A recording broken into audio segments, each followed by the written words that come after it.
첫째, 피고인이 명태균이 운영하는 미래한국연구소 또는 여론조사기관인 P&R과 여론조사에 관하여 계약을 체결한 바 없습니다.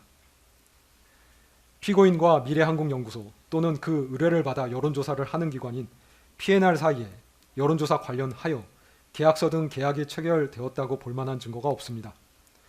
더욱이 윤석열이 국민의힘 대통령 선거 후보자로 결정된 이후의 여론조사 관련 계약은 피고인이 개인적으로 할 것이 아니라 대통령 후보 선거 캠프에서 담당하였을 법한데 대통령 후보 선거 캠프에서 미래한국연구소나 P&R과 계약을 체결하였다고 볼 만한 사정은 보이지 아니합니다. 관련자 진술에 의하면 명태균은 처음에 의뢰받지도 아니하고 정치인에 대한 여론조사를 진행하다가 일정한 시점이 되면 그 결과를 전달하면서 당사자와 접촉하여 계약을 이끌어내는 영업 방식을 취한다는 것인데, 명태균이 이러한 방식으로 계약을 이끌어낸다고 하더라도 여론조사로 인하여 이익을 얻는 주체와 계약서를 작성할 법한데 이 사건에서 명태균이 피고인 부부와 계약서를 작성한 바가 없습니다. 명태균은 국민의힘 관련 기관인 여의도 연구원과는 2021년 4월 및 5월경 각각 여론조사에 관하여 계약서를 작성하였는데 비슷한 시기인 2021년 6월경 피고인 부부를 만났으면서도 피고인 부부와는 여론조사에 관하여 계약서를 작성한 바가 없습니다. 나아가 구두로 혹은 묵시적으로 계약이 체결되었다고 볼 증거도 없습니다. 둘째, 여론조사의 실시 여부 및 방법, 여론조사 결과의 공표나 배포 등에 관하여 명태균이 피고인의 지시를 받았다는 자료가 없습니다. 여론조사 비용 상당의 이익이 피고인 부부에게 귀속되었다고 보려면 그 이익이 피고인 부부에게 전속적으로 귀속된다고 평가될 수 있어야 합니다. 즉 명태균이 여론조사에 관하여 피고인 내지 그 부부의 지시를 받았어야 그 이익이 피고인 부부에게 전속적으로 귀속된다고 평가할 수 있을 것인데 그러한 증거가 없습니다. 여론조사가 피고인의 지시 내지 의뢰에 따라 이루어진 것이라면 명태균은 여론조사 실시 전에 설문 내용, 공표 여부 등에 관하여 피고인으로부터 지시를 받고 여론조사 후 그 결과를 피고인에게 먼저 보고한 다음 배포 상대방 등에 관하여 피고인의 지시를 받았어야 할 것인데 기록상 그러한 사정이 나타나지 않습니다. 오히려 여론조사 수행 방식에 대한 의사결정을 명태균이 하였고 여론조사 공표 여부나 배포 상대방도 명태균이 정한 것으로 보입니다.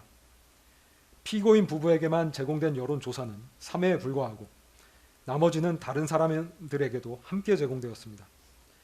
즉 피고인 부부는 명태균이 실시한 여론조사 결과를 배포받는 상대방들 중 하나였을 뿐 여론조사 결과가 전속적으로 귀속되는 주체였다고 평가되지 않습니다. 셋째, 명태균은 피고인 부부를 만나기 전부터 미래한국연구소의 비용으로 여론조사를 실시하고 있었습니다. 이와 같이 미래한국연구소의 비용으로 여론조사를 실시한 이유는 그 홍보 효과를 통해 미래한국연구소가 얻는 이익이 있었기 때문으로 보입니다. 미래한국연구소를 실질적으로 운영한 명태균은 피고인 부부와 2021년 6월 18일경 처음 만났는데 그 이전인 2021년 4월 18일경부터 미래한국연구소의 비용으로 여론조사를 정기적으로 실시하여 이를 머니투데이를 통해 공표하였고 머니투데이를 통한 여론조사 공표는 같은 해 7월 3일까지 11회 계속되었습니다.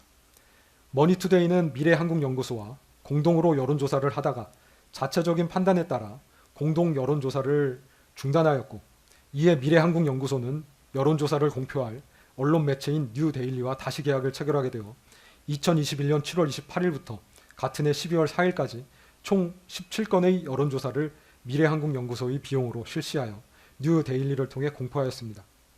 즉 뉴데일리를 통해 공표된 여론조사도 원래 머니투데이를 통해 정기적으로 공표하려던 것으로 피고인 부부를 만나기 이전부터 이미 예정되어 있었던 것으로 보입니다. 이와 같이 미래한국연구소의 명태균이 자발적으로 여론조사를 한 이유는 이러한 여론조사를 함으로써 미래한국연구소가 얻는 이익이 있었기 때문으로 보이는데 공표용 여론조사의 경우 여론조사가 공표됨으로써 홍보 효과가 발생하여 이를 보고 미래한국연구소에 여론조사를 의뢰하는 경우가 있었기 때문입니다. 또한 명태균은 스스로의 정치적 성향에 기인하여 영업을 위해 정치 판세를 읽고 분석하기 위해 자발적으로 여론조사를 실시할 동기도 있었던 것으로 보입니다. 이러한 분석을 토대로 피고인 부부에게 선거 관련한 상담 및 조언을 하면서 선거를 도운 것으로 보이는데, 명태균이 피고인 부부에게 선거 관련한 상담 및 조언을 하였다고 하여 그것을 두고 여론조사 비용 상당액의 이익을 피고인 부부가 얻은 것으로 볼 수는 없습니다. 넷째, 명태균은 여론조사 비용을 다른 방법으로 이미 충당한 것으로 보입니다.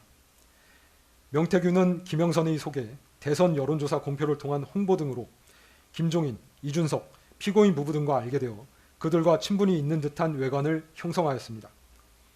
그리고 이러한 외관에 기대어 차후 이루어질 지방자치단체 관련 선거 등에서 국민의힘으로부터 공천을 받게 해주겠다며 지방자치단체 관련 선거에 입후보하려는 사람들로부터 여론조사 비용에 상당한 금원을 지급받아 이를 여론조사 비용에 충당하려 하였던 것으로 보입니다.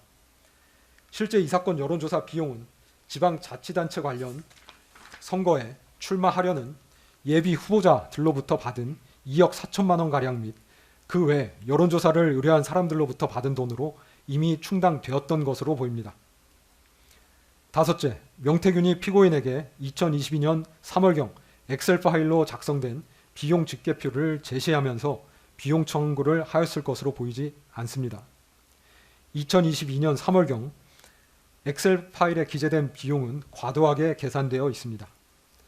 2022년 3월 9일 대통령 선거 이후 그달 하순경 명태균은 피고인을 만난 것으로 보이는데, 막 대통령으로 당선된 사람의 배우자에게 허위 내용이 기재된 서류로 비용을 청구한다는 것은 납득하기 어렵습니다. 즉, 엑셀 파일은 명태균이 자신이 비용을 들여 여론조사를 하고 정치 판세를 분석하면서 선거에 도움을 주었음을 나타내기 위한 것일 수는 있어도 그것을 가지고 피고인에게 여론조사 비용을 청구하려 하였을 것으로 보이지는 않습니다. 여섯째, 여론조사의 대가로 김영선에 대한 공천을 약속받은 것으로 단정하기도 어렵습니다.